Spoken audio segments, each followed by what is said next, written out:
Olá pessoal, eu sou Maurício Maciel, estamos aqui novamente para mais um Papo de Governança. Hoje eu estou aqui com o Carlos Omini. O Carlos, ele é, ou Mini, como a gente costuma chamá-lo, né? O Mini, ele é ex-CEO do BB Américas e atualmente é meu sócio no MB Family Advisors. Tudo bem, Omini? Tudo bem? Boa tarde, Maurício. Obrigado pelo espaço, obrigado pela oportunidade. Eu que agradeço por ter aceito aí o convite. Tenho certeza que vai ser um papo bem rico e diferenciado aqui, né? Diferente dos episódios anteriores, porque você traz também bastante experiência internacional, bastante experiência de Estados Unidos. Já está nos Estados Unidos há 8 anos, isso? 8 anos. Estados Unidos entre Nova York e Miami, 8 anos já. Passa rápido. Muito, bem bacana. E me conta um pouquinho, né, do contexto. Bom, o nosso foco geralmente é governança para empresas familiares, né, ou famílias empresárias. Como que tem sido, qual que é a tua jornada aqui nesse contexto de famílias empresárias? O que que você teve de contato aqui ao longo desses anos? Bacana, Maurício. Bom, boa tarde, né? De novo.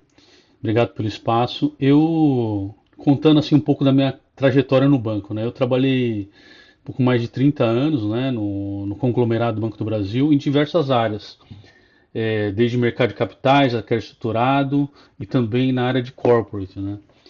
Então, em muitos pontos, em muitas etapas dessa trajetória, eu trabalhei diretamente com empresas de todo porte, né? Empresas médias, empresas grandes, empresas ultra, né? Large corporate. E o interessante é que as empresas elas têm muito mérito, né? No crescimento dos seus negócios. A gente viu muitos casos de sucesso. O Brasil é um celeiro de boas histórias, né, para se contar.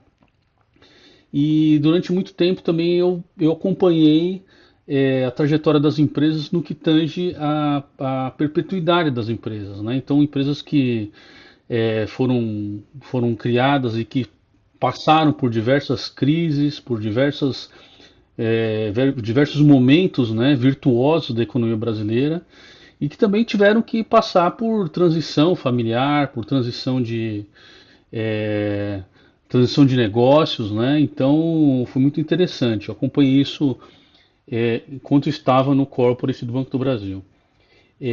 Enquanto atendendo, né, diretamente as famílias, também acompanhei alguns, né, dos casos de sucesso, os maiores casos de sucesso, grandes dilemas também, né, grandes discussões que ocorreram nesses anos.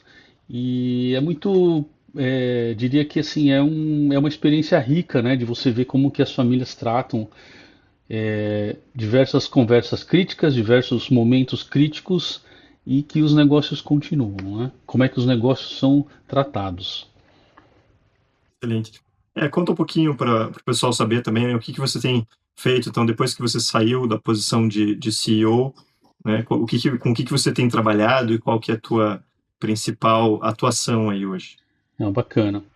Eu já deixei, né, o Banco do Brasil há algum tempo, há 4 anos, e desde então eu estou aqui nos Estados Unidos, né, acompanhando é, a internacionalização de empresas, né, internacionalização de negócios e diria diversificação de investimentos e diria a gente fala que tem uma diáspora, né, de negócios e diáspora de famílias brasileiras investindo no exterior, né, tanto nos Estados Unidos. Acho que os Estados Unidos ainda é o principal destino, né,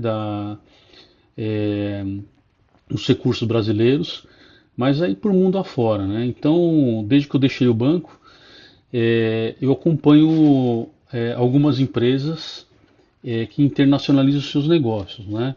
Então hoje eu estou no conselho de administração, no board de algumas empresas que nasceram no Brasil e que estão aqui nos Estados Unidos.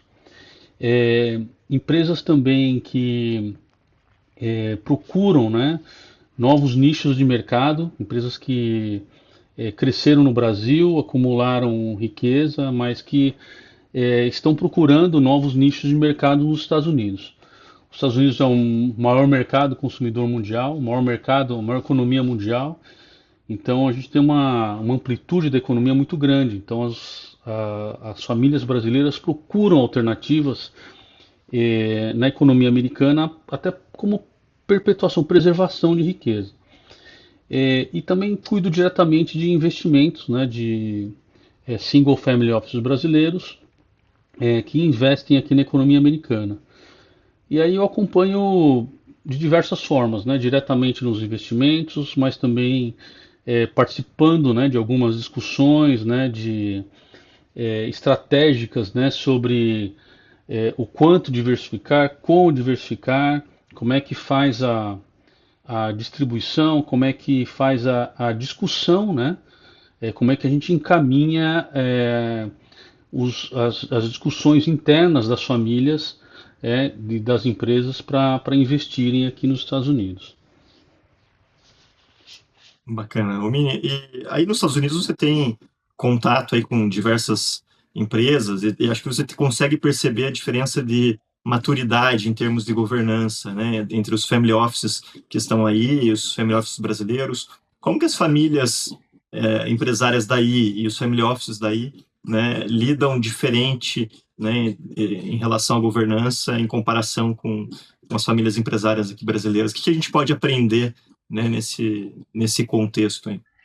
Não, bacana. Depois de muito tempo, não, mas de 8 anos, né, vivendo aqui, acompanhando. Hoje eu converso com as famílias americanas, com empresários americanos e também e por que não, né, com as famílias brasileiras que internacionalizam, né, os seus negócios aqui para os Estados Unidos. Percebo o seguinte, que os Estados Unidos têm um ambiente de economia estável, obviamente que também sujeito a crises, como houveram nos últimos 100 anos, mas com uma economia relativamente, vamos dizer, um pouco mais estável, né, em comparação com outros lugares do mundo. Então, a gente percebe claramente a transição entre as gerações, né? Então, a geração que construiu a riqueza, a geração que preservou a riqueza e as próximas gerações que acompanham a criação de riquezas além já diferente daquilo que foi o core business da família no passado. Então, assim, acompanho claramente a preocupação das famílias, né, de endereçar discussões, né, às vezes críticas, né, por exemplo, né, a família construiu riqueza fazendo uma coisa com um determinado tipo de negócio, conseguimos preservar a riqueza e aí quem vai ser responsável ou como é que nós vamos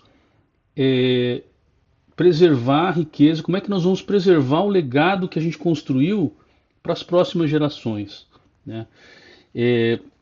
Isso eu vejo claramente nas famílias americanas e percebo também já há algum tempo, Maurício, nas famílias brasileiras também, né? Principalmente nas famílias mais longevas, né? Naquelas famílias mais sofisticadas, que já há algum tempo, né? Preocupado em preservar o legado, a riqueza que foi construída, preservar a qualidade de vida da família para os próximos anos, ele já conversando isso, né?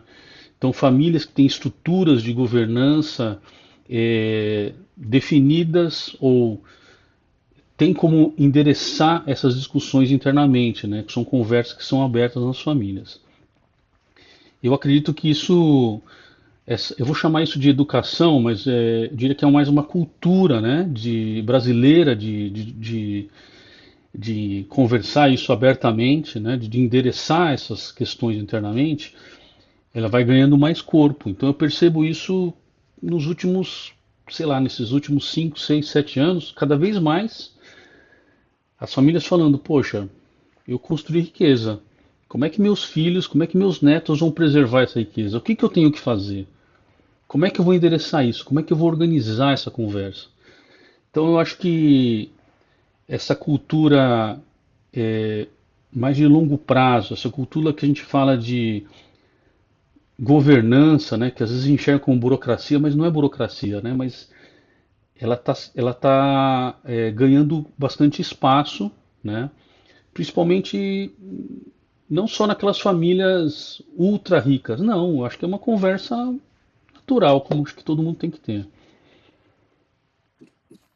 Perfeito, eu gosto sempre de falar isso, né, que a governança, às vezes, ela é mal interpretada a palavra, né, porque você fala de governança, acho que, não sei se em todos os episódios ou quase todos o que eu falo, governança não é só para empresa de capital aberto, não é para empresa Isso. muito grande, é para todo mundo, né? Você tem só que adaptar, né, a estrutura, as práticas de governança de acordo com a realidade que tá sendo trabalhada. E é uma evolução também, é uma jornada, né? Então, assim, quando você traz a esse ponto de cultura, e para mim você tocou na palavra principal aqui relacionada à governança, né? Porque não é burocracia, não é necessariamente ter uma estrutura custosa com zilhões de comitês e auditorias, etc. Claro, auditoria é importante, comitês são bastante úteis, dependendo do contexto, são muito importantes, mas o principal acho que é a intencionalidade, né? É você ter essa cultura de o que é a governança, é como as organizações são governadas, né? É como você governa uma organização para gerar mais transparência, longevidade, gestão de riscos, né? Pensar em propósito, né? Hoje em dia se fala muito em propósito. Acho que até atendendo as gerações mais novas, né? Essa necessidade do propósito. Então, quando você traz isso, é muito bacana, né? Você pensar assim, puxa, não é só a preservação do capital. Acho que tem um conceito mais moderno, né, o Mini, de, de, de trabalhar a gestão da riqueza, do patrimônio, não só nesse conceito de continuar crescendo. A gente brinca, né, que as pessoas geralmente têm mais capacidade de fazer filhos do que fazer dinheiro, né? Então, é difícil, muitas vezes, você tem que pensar, assim, em crescimento do negócio, em crescimento da riqueza para sustentar as gerações seguintes, mas também o que fazer com essa riqueza, né? Como é que você tem visto isso e você vê diferenças entre essa cultura, quando você olha para o americano ou até para o brasileiro que está já inserido nesse contexto americano frente aos demais brasileiros? Sim. Bom, primeiro, assim, pegando um gancho do que você falou, eu acho assim que em algum momento talvez tenha que ter uma nova definição, né? Porque governança exatamente não é isso, né? Não é papel. Eu acho que o nosso papel enquanto advogados, vamos dizer, atores, né, do direito, é entender, organizar as ideias conforme tem que ser, como tem que ser organizadas, mas principalmente olhando para o lado humano, né, pela realidade de cada um. E é por isso que eu acredito bastante que a gente faz diferença, porque quanto mais a gente acaba passando por situações diferentes que acabam exigindo da gente uma adaptabilidade e a gente vai criando, vai solucionando, endereçando casos, né, de formas diferentes. Eu vejo sim é, diferenças e eu vejo uma evolução na governança, né? A gente enxergava antes a governança como ou o papel da governança como a missão de endereçar política de investimento, wealth planning, discussão sobre quem vai ser o próximo presidente, quem vai ser o principal protagonista.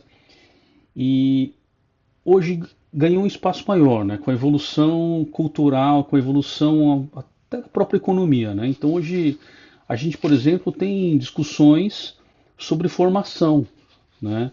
É importante formação diversificada, seja nos Estados Unidos ou seja em outra parte do globo? É importante, né? Acredito que seja importante, né? É, mudanças regulatórias ao longo do mundo, riscos geopolíticos, né, que está bastante presente, né?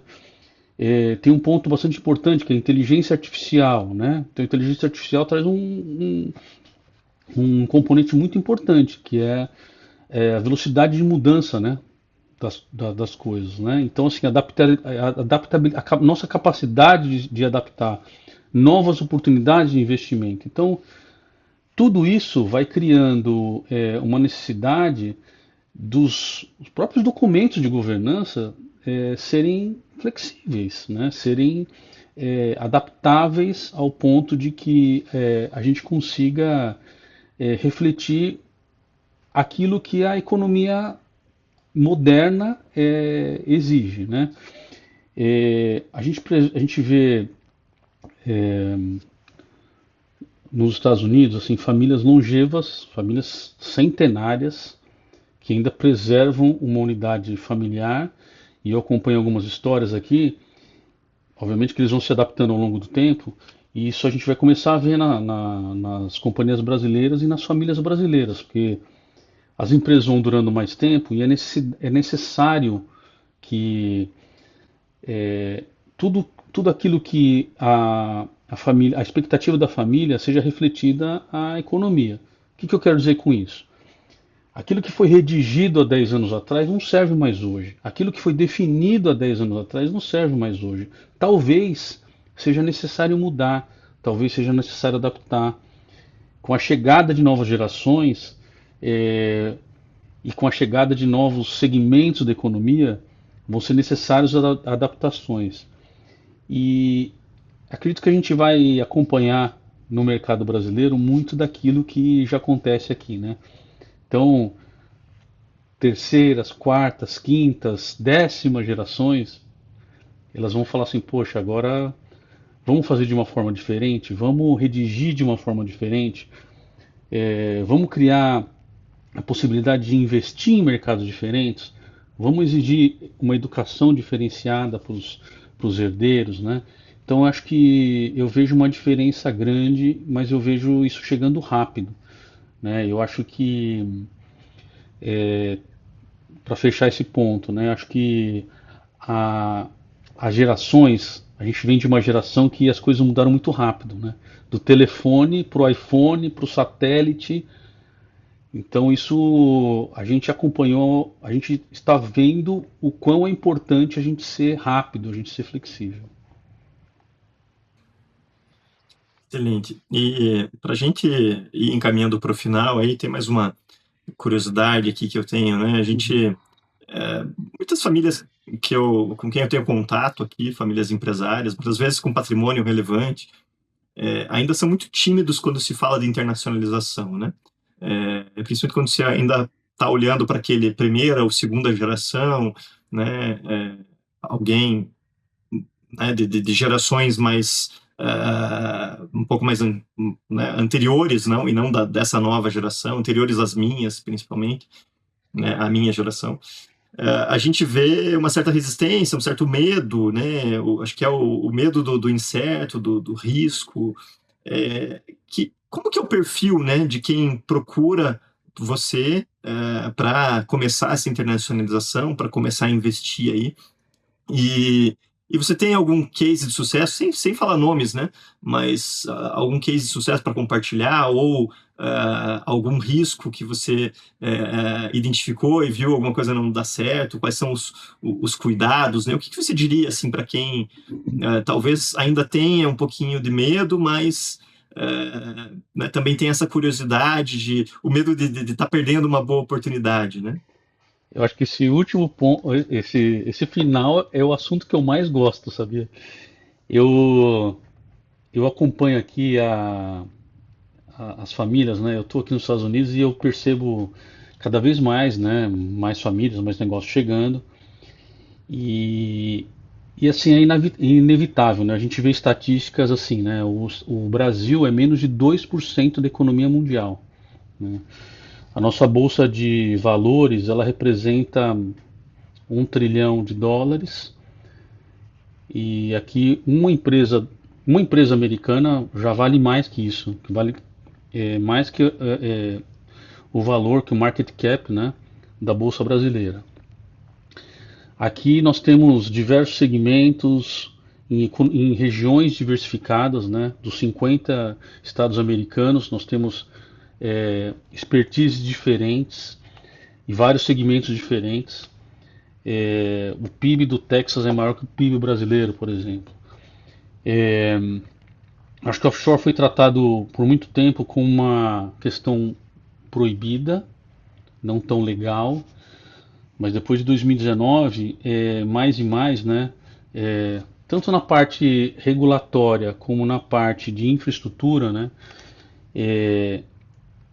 o brasileiro começou a perceber que as opções de investimento, as opções é, de internacionalização seriam muito maiores. E mais do que isso, todas as empresas que vieram, elas vão trazendo informação para o Brasil, né? Sejam os bancos, as empresas mesmo, né?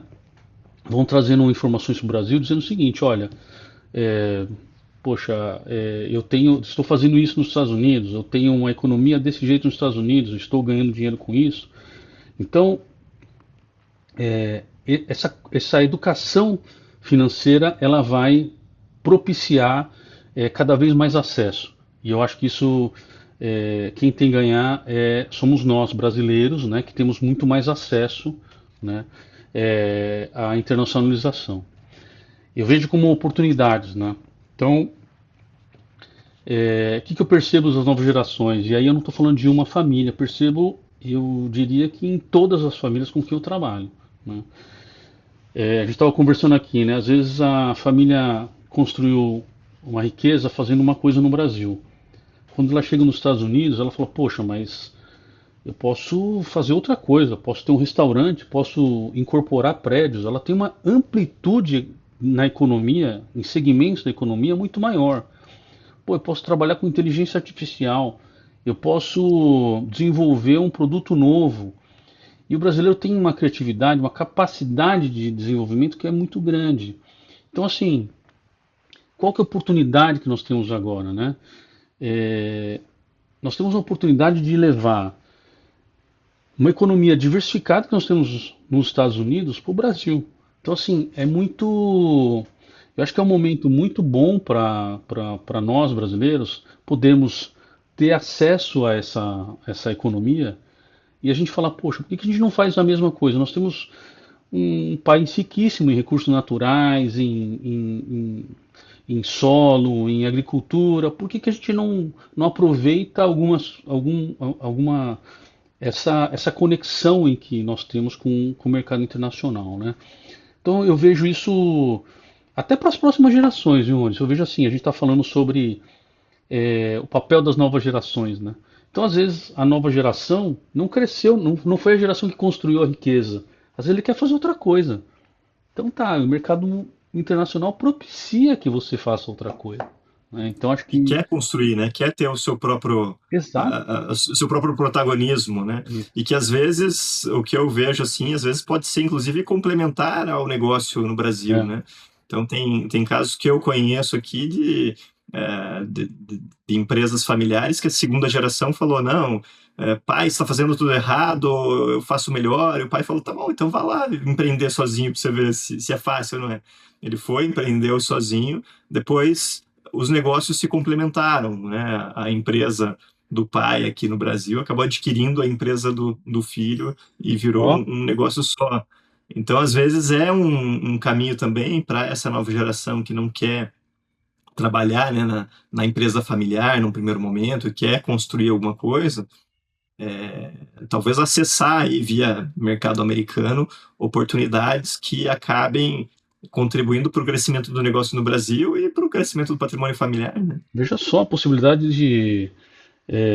dos herdeiros estudarem em economias diversificadas, seja nos Estados Unidos, seja na Europa, seja na Ásia, mas o acesso à informação que a gente tem hoje não tem por que não aproveitar, né? Então acho que a economia brasileira ela é bastante fechada e acho que a gente tem possibilidade de expandir isso via internacionalização. E acho que você perguntou, você tocou num ponto de riscos, né? Ou diria cuidados, né? É, eu, eu vejo as economias muito. Eu vejo também como acontece no Brasil, né? Muita gente que vem aqui e às vezes sem estudar, sem se preparar para internacionalizar seus negócios. Então, o que, que eu acho que precisa ser feito? Né? Acho que um bom plano de elaboração, de planejamento, acho que um bom plano de internacionalização. Também conheço casos de insucesso, acho que tem que falar isso, né?